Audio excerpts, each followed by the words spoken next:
Welcome to JH. In this guide, I will demonstrate how to locate a database ID within Notion. The process is quite straightforward. Start by selecting your inline database.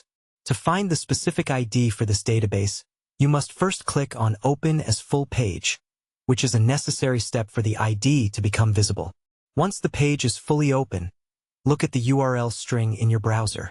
The sequence of characters following notion.so is your unique database ID. This specific string continues until it reaches the question mark. As you can see, this section represents your database ID.